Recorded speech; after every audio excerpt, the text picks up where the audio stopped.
Lecture 16లో మనకేంటంటే హూగోట్ equation steady state కండిషన్లో ఎలా ఉంటుందని ఓవరాల్ ఎక్స్ప్లెనేషన్ ఉంటుంది మీకు ఈ యొక్క లెక్చర్ మొత్తం.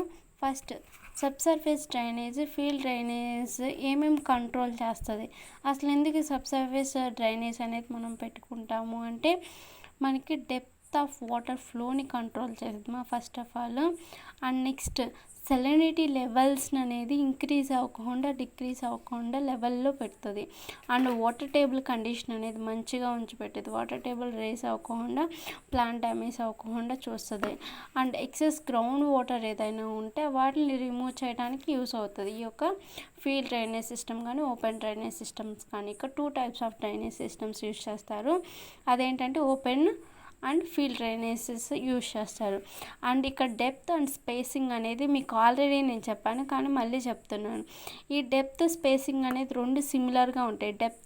డెప్త్ నువ్వు ఎలా తీసుకున్నావో దాన్ని బట్టి స్పేసింగ్ కూడా డిపెండ్ అవుతూ ఉంటుంది అయితే ఇక్కడ ఏంటంటే ఫస్ట్ ఈ డెప్త్ అండ్ స్పేసింగ్ దేని మీద డిపెండ్ అయి తీసుకుంటావు అంటే హైడ్రాలిక్ కండక్టివిటీ, సాయిల్లో వాటర్ ఫ్లో మూమెంట్ ఎలా ఉంది దాన్ని బట్టి నువ్వు డెప్త్ అనేది తీసుకుంటావు, డెప్త్ కానీ స్పేసింగ్ కానీ. అండ్ కైండ్ ఆఫ్ క్రాప్, నువ్వు ఏ క్రాప్ వేస్తున్నావు ఆ క్రాప్ కండిషన్స్ని బట్టి నువ్వు తీసుకుంటావు.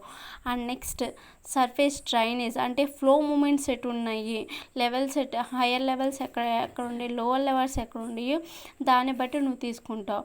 అండ్ అవుట్లెట్ కండిషన్స్ బట్టి. అండ్ అగ్రోనామికల్ ప్రాక్టీసెస్, ఇక్కడ అగ్రోనామికల్ ప్రాక్టీసెస్ అంటే ఫస్ట్ మామూలుగా అయితే మీరు ఏదన్నా పల్లెటూరు వాళ్ళైతే ఈజీగా అర్థమవుతుంది. ఎలా అంటే ఫస్ట్ ప్యాడీ క్రాప్ వేస్తారు మాకైతే, తర్వాత గ్రౌండ్ నట్ వేస్తారు, తర్వాత ఏదైనా వెజిటేబుల్ క్రాప్స్. ఎందుకంటే ఫస్ట్ ప్యాడీ అనేది వాటర్ అబ్జర్షన్ ఎక్కువ ఉంటుంది, తర్వాత గ్రౌండ్ నట్ అండ్ వేరే క్రాప్స్ ఏంటంటే వాటర్ అబ్జర్షన్ తక్కువ ఉన్న క్రాప్స్ని వేసుకుంటారు. దాన్ని మనం అగ్రోనామికల్ ప్రాక్టీసెస్ అంటున్నాము. ఇక్కడ ఏంటంటే ఇంపర్వియస్ లేయర్, పర్వియస్ లేయర్స్. మనం ఏదైతే టెయిల్ డ్రైన్ డెప్త్ ఈ యొక్క క్రాప్ బేస్డ్ తీసుకుని హైడ్రాలిక్ కండక్టర్ వాటిని బేస్ చేసుకుని ఇంత డెప్త్ అని ఫిక్స్ అవుతాం. ఆ డెప్త్ ఏంటంటే ఇంపర్వియస్ లేయర్స్ పైకిన ఆ ఒక డ్రైన్స్ వచ్చే విధంగా చూసుకోవాలి. అండ్ పర్వియస్ లేయర్ అనేది పైన ఉండాలి, డ్రైన్ పైన పర్వియస్ లేయర్ ఉండాలి, ఎందుకంటే ఫ్లో మూమెంట్ అనేది ఉండాలి కదా, అందుకే ఇక్కడ పర్వియస్ లేయర్ అనేది పైన ఉండాలి, ఇంపర్వియస్ లేయర్ అనేది డ్రైన్ కింద ఉండాలి అని చెప్తున్నాడు. అండ్ ఇంకోటి హ్యూమిడ్ అండ్ ఎరిడ్ కండిషన్, నీకు వాటర్ అనేది ఎక్కువ అంటే వర్షపాతం ఎక్కువ ఉండే ఆ సైడ్ కండిషన్స్లో అయితే మనం ఏం చేస్తామంటే సర్ఫేస్ సబ్ సర్ఫేస్ 2 పెట్టుకుంటాము. ఇది ఎలా అంటే ఒకసారి ఎక్కువ వర్షం పడుతుంది, ఇంకోసారి అసలు వర్షాలే ఉండవు. అలాంటి కండిషన్స్లో నీకు అలాంటి సిస్టమ్ అనేది యూస్ అవుతుంది. ఇంకోటి ఎరిడ్రేషన్స్లో ఎలా అంటే వాటర్ టేబుల్ లెవెల్స్ని అనేది రైజ్ చేయకుండా యూజ్ అవడానికి ఎరిడ్రేషన్స్లో యూజ్ చేస్తారు. ఓకే, ఓవరాల్గా ఇది. And Hooghoudt equation steady state conditions. ఇక్కడ హూగోట్ ఈక్వేషన్ అనేది ఎలా అంటే మన హైడ్రాలిక్ కండక్టివిటీని తెలుసుకోవడానికి హూగోట్ అనే అతను ఒక ఈక్వేషన్ డిరైవ్ చేశాడు. అదేంటి స్టడీ స్టేట్ కండిషన్లో అండ్ స్టడీ స్టేషన్ కండిషన్స్లో 2 చూస్తారు. మీకు ఇక్కడ ఎక్స్ప్లెయిన్ చేసింది steady state condition unsteady state condition explain చేయలేదు అండ్ మీకు అంత తెలుసుకునే అంత ఇంట్రెస్ట్ ఉండదు. అండ్ ఫస్ట్ ఇది నేర్చుకుంటే చాలు మీకు. ఓకే, ఇక్కడ స్టడీ స్టేట్ కండిషన్ అంటే ఫర్ ఎగ్జాంపుల్ అసంప్షన్స్ చూసుకోండి చూడండి, ఇది పర్వియస్ లేయర్ అనుకోండి, ఇంపర్వియస్ లేయర్ అనుకోండి, దానిపైన నీకు సాయిల్. ఓకే, ఇక్కడ ఏంటంటే ఆగర్ హోల్స్ పెట్టారు, 2 హోల్స్ ఆగర్ హోల్స్ పెట్టినప్పుడు మనం వాటర్ లెవెల్స్ ఇక్కడ ఉంటే ఆ లెవెల్ హైడ్రాలిక్ కండక్టివిటీ అనేది రైజ్ అయింది, అంత రైజ్ అయింది హెచ్. ఓకే, ఎంతైతే రైజ్ అయిందో దాన్ని స్మాల్ హెచ్గా కన్సిడర్ చేస్తాం. అండ్ దీంట్లో డెప్త్ ఎలా కన్సిడర్ చేస్తామంటే ఇది యాక్చువల్ వెయిట్, ఎంత అయితే యాక్చువల్ వెయిట్ నుండి కొంచెం రైజ్ అయిందో దీన్ని ఇంత డెప్త్గా కన్సిడర్ చేస్తాము. ఇది ఓవరాల్గా. ఇది ఆర్ అంటే పెనట్రేషన్, ఏదైతే సాయిల్ వాటర్ అనేది డిశ్చార్జ్ అవుతుందో అంటే ప్లాంట్ ఫర్ ఎగ్జాంపుల్ ఇక్కడ ప్లాంట్ ఉందో ఆ ప్లాంట్ నుండి ఇక్కడ డిశ్చార్జ్ అయ్యి వాటర్ టేబుల్లో వాటర్ అనేది వస్తుంది కదా, ఆ డిశ్చార్జ్ మూమెంట్స్ ఇవి. ఓవరాల్గా ఫస్ట్ మీకు హూగోట్ ఈక్వేషన్ ఇది ఇదేంటి ఫస్ట్ ఆగర్ హోల్స్ పెట్టారు, ఆగర్ హోల్స్లో వాటర్ టేబుల్ ఎలా రైజ్ అయింది, దాంట్లో హైడ్రాలిక్ కండక్టివిటీ రియాక్షన్స్ ఎలా ఉండేవి అని తెలుసుకుంటున్నాం. ఇక్కడ ఏంటంటే ఫస్ట్ మనం స్టడీ స్టేట్ కండిషన్లో కాబట్టి ఆ వాటర్ లెవెల్స్ని మనం కదపకోకుండా అలాగే అబ్జర్వ్ చేస్తాం. అదే అన్స్టడీ స్టేట్ కండిషన్స్లో అంటే మూమెంట్స్ జరిగేటప్పుడు కూడా ఆ వాటర్ టేబుల్ కండిషన్ ఎలా ఉంది, వాటర్ ఫ్లో మూమెంట్ ఎలా ఉంది అని తెలుసుకుంటాం. ఓకే, అప్పుడు స్టడీ స్టేట్ కాబట్టి ఇది. అండ్ ఇక్కడ ఈక్వేషన్ అనేది డిరైవ్ అయిందమ్మా. ఏంటంటే ఇది మనకి డార్సిస్ ఈక్వేషన్ బట్టి డిరైవ్ అయింది. మనకి దీంట్లో ఫ్లో మూమెంట్ ఫస్ట్ ఇయర్స్ అనేది వాటర్ పడి వాటర్ టేబుల్ ఫామ్ అవుతుంది కదా, అప్పుడు ఎంత పడింది అని మనకు తెలియాలి కదా, దాన్ని క్యూఎస్గా అనుకుంటున్నాం. Is equal to k y. K అంటే హైడ్రాలిక్ కండక్టివిటీ. నీకు ఇక్కడ వాటర్ టేబుల్ కండిషన్ ఉందిగా, ఆ water table condition hydraulic conductivity తెలుసుకున్నావు కాబట్టి k. And height of water table ఈ వై. నువ్వు ఎంతైతే హైడ్రాలిక్ కండక్టివిటీ దేంట్లో తెలుసుకుంటున్నావు, వాటర్ టేబుల్ కండిషన్లో, దాని యొక్క హైట్ లెవెల్స్ని బట్టి తెలుసుకున్నావు కాబట్టి వై. డివై ఈజ్ ఈక్వల్ డిఎక్స్ని దాని యొక్క డిస్టెన్స్ అండ్ దాని యొక్క నువ్వు లెవెల్స్ని తెలుసుకుంటున్నావు కాబట్టి డివై ఇంటూ డిఎక్స్. అంటే అప్పర్ లెవెల్ నుండి లోవర్ లెవెల్స్ తీసుకెళ్తున్నావు కాబట్టి ఈక్వేషన్ అనేది డార్సిస్ ఈక్వేషన్ లా ప్రకారం ఇది ఫామ్ అయింది. అండ్ ఇక్కడ ఏంటంటే లా ఆఫ్ కన్సర్వేషన్ దాన్ని బట్టి ఫామ్ అవుతుంది.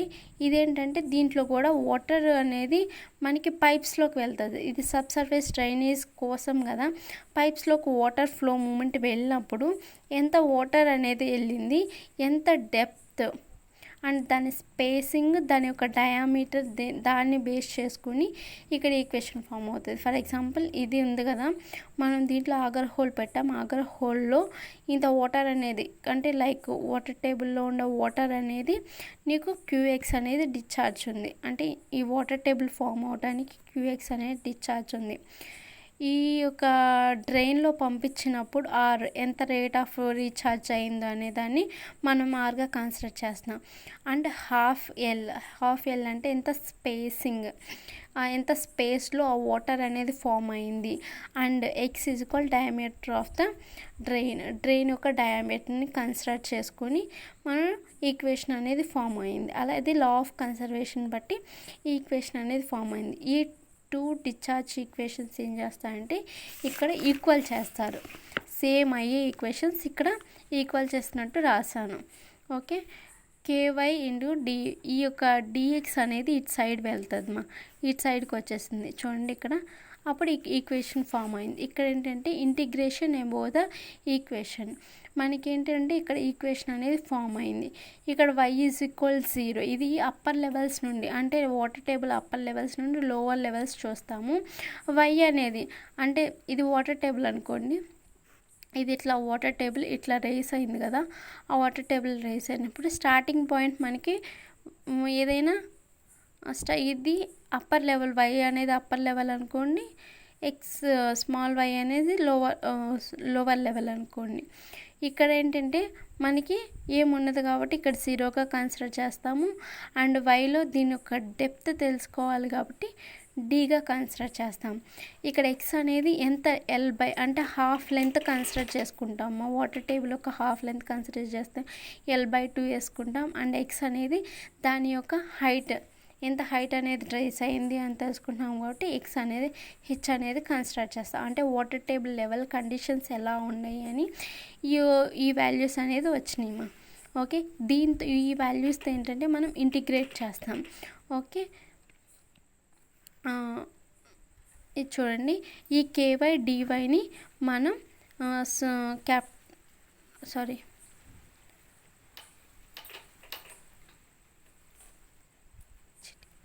ఓకే స్మాల్ ఎక్స్ స్మాల్ వైతో ఇంటిగ్రేట్ చేసాము.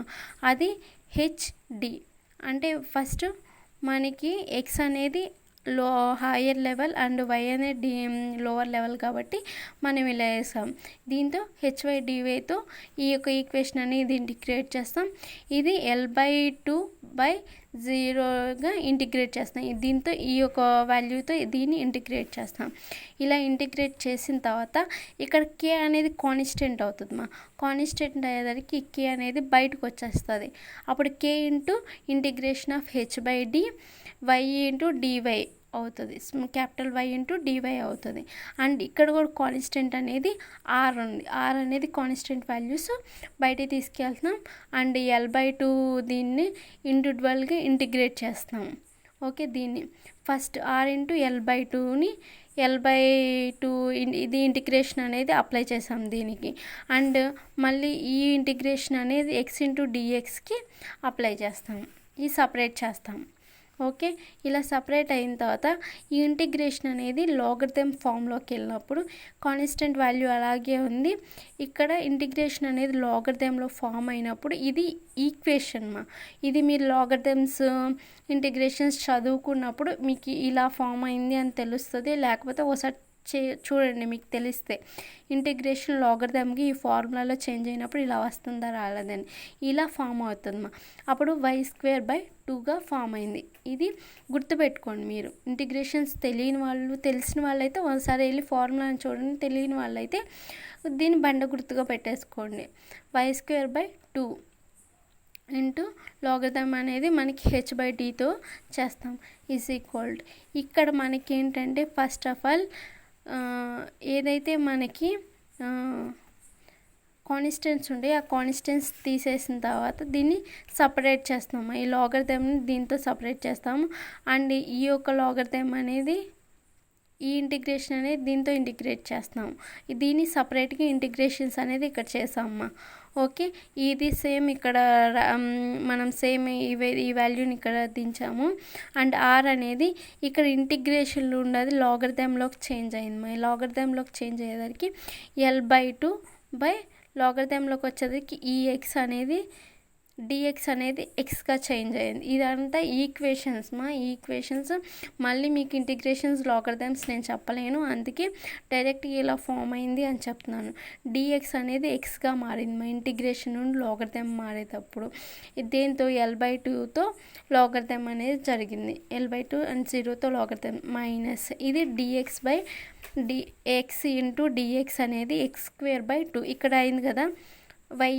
క్యాపిటల్ Y ఇంటూ డివై అనేది y²/2 అయింది కదా. సేమ్ ఇక్కడ క్యాపిటల్ X ఇంటూ డిఎక్స్ అనేది x²/2గా చేంజ్ అయింది. అట్లా ఈ ఈక్వేషన్ అనేది సపరేట్ అయ్యింది. ఓకే, అండ్ ఇక్కడ వచ్చేసరికి కే ఇక్కడ ఇంటికి లాగరిథం మారేటప్పుడు ఇక్కడ y²/2 అనేది h/dతో లాగరిథం మారింది. h²/2/d²/2 ఇది అనేది ఈక్వేషన్ మారింది. ఈ హెచ్ అనేది ఇక్కడ y ప్లేస్లో హెచ్ అనేది పెడతాము. అప్పుడు h2 - 2 మరి d2 - 2గా ఇక్కడ చేంజ్ అయింది ఈ value. Okay, and r logarithm అలాగే ఉంది. అండ్ L/2 అలాగే ఉంది. ఇక్కడే L/2 ఉంది కాబట్టి ఈ ఎక్స్ అనేది L/2గా మారింది. ఇక్కడ L/2 అండ్ -1/2 ఈ యొక్క L/2 అనేది ఈ ఎక్స్ వాల్యూలోకి వస్తుంది. అప్పుడు L/2 ఇది మొత్తం లాగరిథంలో అలా చేంజ్ అవుతుంది. ఆ లాగరిథమ్స్ మీరు నేర్చుకోకపోతే ఒకసారి అవి చూడాలి, లేదా బండి గుర్తులు పెట్టుకో. ఈ ఎక్స్ ప్లేస్లో L/2 పెట్టారు, ఇక్కడ ఎక్స్ ప్లేస్లో L/2 అనేది ఇక్కడ పెట్టారు. అండ్ y ప్లేస్లో హెచ్ అనేది సబ్స్టిట్యూట్ చేశారు. అండ్ డి కూడా ఉంది కాబట్టి ఇక్కడ లాగరిథం వచ్చేసరికి మైనస్ వచ్చింది. దాన్ని కూడా d²/2గా కన్సిడర్ చేశారు. ఈ విధంగా అట్లా వాల్యూస్ని అనేది సబ్స్టిట్యూట్ చేశారు. అలా సబ్స్టిట్యూట్ చేసినప్పుడు మనకి కే h² - d² ఇక్కడ LCM అనేది 2 అయిపోయింది is equal to r L²/4 2 × 2 4 minus r. ఈ ఆర్ అనేది దీనికి కూడా వస్తుంది. ఆర్ L²/2 × 4 అనేది 8 అవుతుంది. అది ఈ వాల్యూస్ని ఇక్కడ యాజ్ ఇట్ ఈజ్గా అలాగే దింపేసాము. అండ్ ఇక్కడ RL² ఇదంతా LCM చేస్తే RL² ఈజ్ ఈక్వల్ టు ఇచ్చి క్యాన్సిల్ చేస్తే ఇక్కడ 4 వస్తుంది, 8 వస్తుంది, 4 వస్తుంది. ఆ 4 వాల్యూ ఇక్కడ వేసాము. అండ్ L² ఈ L² ఇలాగే పెట్టాము. ఈ ఎల్ స్క్వేర్ ఇలాగే పెట్టాము, ఈ 4 అనేది ఇటు వెళ్ళింది, అప్పుడు 4k అవుతుంది. h²/d² అలా వస్తాడు. ఇంటూ ఇక్కడ r అనేది ఇటు సైడ్కి వెళ్ళినప్పుడు r వస్తుంది. ఇది చూడమ్మా, ఫస్ట్ ఈ ఎల్ స్క్వేర్ అనేది ఇక్కడే ఉంటుంది. ఓకే, ఇట్లా వస్తుంది. ఇది అనేది ఇట్లా వెళ్ళినప్పుడు 4k అవుతుంది. 4k h²/d² ఈ r అనేది కిందకు వచ్చినప్పుడు ఇక్కడ r అనేది ఇలా వస్తుంది. అలా ఈక్వేషన్ అనేది ఫామ్ అయింది ఇక్కడ. Okay, and l square is equal 4k into యాస్టీస్గా మనం వాల్యూ దింపాం. ఇక్కడ ఏంటి, ఇది అనేది ఇలా ఎక్స్చేంజ్ అవుతుంది.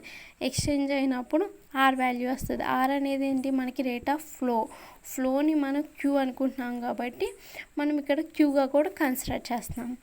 ఇక్కడ ఏంటంటే where d is evaluation of water levels in your drain, and h అనేది evaluation of water table, and q అనేది డ్రైన్ డిశ్చార్జ్. మనకి వాటర్ టేబుల్ లెవెల్ ఎంత ఉంది, ఆ ఎలివేషన్స్ ఎలా అవుతున్నాయి, అండ్ ఆ ఒక డిశ్చార్జ్ ఎంత జరుగుతుంది అనేది ఇక్కడ మీకు ఈ యొక్క వాల్యూస్ అనేది వచ్చినాయి. ఓకే, ఇక్కడ చూడమ్మా, a² - b² formula a+b into a - b. అంటే ఇక్కడ చూడండి, ఇక్కడ ఏంది h² - d² ఉంది కదా, దాన్ని a² - b²గా ఉండొచ్చుగా, అందుకే ఆ ఫార్ములాని ఇలా వేసుకున్నాం అమ్మ. Okay, 4k into h+d into h - d/l² అంటే యాస్టీస్గా ఈ ఫార్ములాని అలా వేసేసాం. ఓకే, ఇక్కడ h+d అనేది 2d + hగా కన్సిడర్ చేస్తున్నాం, h - d అనేది hగా కన్సిడర్ చేస్తున్నాం. ఇదేంటంటే వాటర్ టేబుల్ అనేది రైజ్ అయినప్పుడు అండ్ లోవరింగ్ కండిషన్స్లో ఉన్నప్పుడు ఆ ఈక్వేషన్స్ అనేది ఫామ్ అయినాయమ్మా. 2d + h అంటే లైక్ మనకి ఇప్పుడేంటి పిజియోమీటర్ లెవెల్స్ పెట్టినప్పుడు వాటర్ టేబుల్ అనేది ఇట్లా కొంచెం రేసింగ్ లెవెల్లో కనపడింది. ఇలా రేసింగ్ లెవెల్లో ఉన్నప్పుడు అంటే ఇక్కడ రెసిస్టెన్స్ అనేది పెరుగుతుంది. అప్పుడు పెరిగినప్పుడు రెండింతల డెప్త్ అనేది పెరుగుతుంది అండ్ హైట్ అనేది పెరుగుతుంది. అండ్ ఇక్కడ ఏంటంటే ఇది కాన్స్టెంట్లో అంటే ఇక్కడ రెసిస్టెంట్ అనేది ఫామ్ అవ్వకపోతే h - d అంటే హైట్ అనేది తగ్గుతుంది, డెప్త్ హైట్ తగ్గుతుంది, అప్పుడు స్మాల్ హెచ్గా కన్సిడర్ చేస్తాం, అంటే హైట్ ఒకటే కన్సిడర్ చేస్తాము అని ఇది చెప్తున్నాను. అంటే ఇక్కడ లెవెల్ అంటే వాటర్ రెసిస్టెన్స్ అనేది ఎక్కువ ఉంటే మనం h+dగా, వాటర్ లెవెల్ రెసిస్టెన్స్ తక్కువ ఉంటే h - dగా ఇక్కడ కన్సిడర్ చేస్తాము. ఓకే, అండ్ క్యూ అనేది యాస్టీస్గా ఫామ్ అవుతుంది. అండ్ ఇక్కడ h+dని వాల్యూ 2d + hగా కన్సిడర్ చేస్తున్నాం, h - dని hగా కన్సిడర్ చేస్తున్నాం, /l² చేస్తున్నాం. అండ్ దీన్ని ఇంటూ చేస్తాం, 4k కదా, 4k ఇంటూ d అంటే వచ్చేసరికి 4 × 2 8k into d into h +h and plus 4k h² అవుతుంది. ఓకే, ఓవరాల్గా ఇది /l² అంటే దాన్ని మొత్తం ఇంటూస్ చేసుకుంటే మనకి వాల్యూ వస్తుందమ్మా. And in above equation d is > 0 drain is negligible. అంటే ఈ యొక్క 4kh²/l²ని ఇక్కడ ఏంటంటే మనకి నెగ్లిజిబుల్ అంటే మనకి కావాల్సినంత డెప్త్ కన్నా తక్కువ ఉంది కాబట్టి ఎక్కువ ఉంది కాబట్టి నెగ్లిజిబుల్గా కన్సిడర్ చేసుకుని ఈక్వేషన్ అనేది చేసుకున్నాం. ఇక్కడ అంటే ఇంపర్వియస్ లేయర్లో మనకి డెప్త్ కన్నా హైట్ ఎక్కువ ఉంది, దాన్ని నెగ్లిజిబుల్ కండిషన్స్లో తీసుకున్నప్పుడు ఈ ఈక్వేషన్ అనేది ఫామ్ అవుతుంది. 8kdh/l² అనేది డ్రైన్ లెవెల్లో ఈక్వేషన్ అనేది ఫామ్ అయిందమ్మా. ఓకే, ఇక్కడ hydraulic conductivity of soil above the drain level k1 వాల్యూగా కన్సిడర్ చేశారు. అంటే దీన్ని k1 లెవెల్గా కన్సిడర్ చేస్తాం. అంటే హైడ్రాలిక్ కండక్టివిటీ ఆఫ్ సాయిల్ అనేది మనకి డ్రైన్ లెవెల్స్ అంటే వాటర్ అనేది వెళ్ళిపోయే లెవెల్ కన్నా ఇది అనేది కొంచెం ఎక్కువగా ఉంది కాబట్టి ఎక్కువగా ఉంది కాబట్టి ఈ ఈక్వేషన్ అనేది K1గా కన్సిడర్ చేస్తున్నాం. అండ్ ఇక్కడ హైడ్రాలిక్ కండక్టివిటీ అనేది బిలోగా ఉంది, మనకి డ్రైన్ లెవెల్స్ అంటే వాటర్ ఫ్లో మూమెంట్ వెళ్ళకోకుండా బిలోలో ఉంది కాబట్టి ఈ ఈక్వేషన్ అనేది K2గా కన్సిడర్ చేస్తున్నాం. ఓకే, అప్పుడు Q ఈజ్ ఈక్వల్ టు ఇక్కడ K1గా కన్సిడర్ చేస్తున్నాం కాబట్టి K2 కన్సిడర్ చేస్తున్నాము కాబట్టి K is equal 8 is equal K2 into DH. అంటే ఇక్కడ K వాల్యూని K2గా కన్సిడర్ చేసి D1 పెట్టాడు. అండ్ 4 అనేది K1గా అంటే ఈ వాల్యూని K1గా కన్సిడర్ చేసి పెట్టుకుంటే మనకి ఓవరాల్గా ఈ ఈక్వేషన్ అనేది ఫామ్ అయిందమ్మా. ఈ ఈక్వేషన్ ఏంటంటే ఈ లెవెల్స్ కండిషన్స్ ఇలా ఉంటాయి. ఈ ఈక్వేషన్లో మనకు వచ్చిన వాల్యూస్ అనేది సబ్స్టిట్యూట్ చేస్తే హైడ్రాలిక్ కండక్టివిటీ లెవెల్స్ ఎలా ఉండేయో తెలుస్తుందమ్మా. ఇది ఓవరాల్గా హూగోట్ ఈక్వేషన్. ఓకే, మీకు తర్వాత ఏంటంటే కొన్ని ఈక్వేషన్స్ ఇచ్చి అంటే కొన్ని వాల్యూస్ ఇచ్చి అంటే హైడ్రాలిక్ లెవెల్ కండిషన్స్ ఇలా ఉన్నాయి అని కొన్ని వాల్యూస్ ఇచ్చి దాంట్లో హైడ్రాలిక్ కండక్టివిటీ కనుక్కోండి అని మీకు ఇంకోటి ఇచ్చాడు. అది మీకు అంత ఇంపార్టెంట్ కాదు, మీకు ఎగ్జామ్స్లో రాదు, మీకు కొంచెం అదే డిఫికల్ట్ కండిషన్లో అర్థం అవ్వదు, అందుకే నేను డిస్కస్ చేయలేదు. ఓకే, ఓవరాల్గా మీకు ఇంతటితో సిలబస్ మొత్తం కంప్లీట్ అయిపోయిందమ్మా.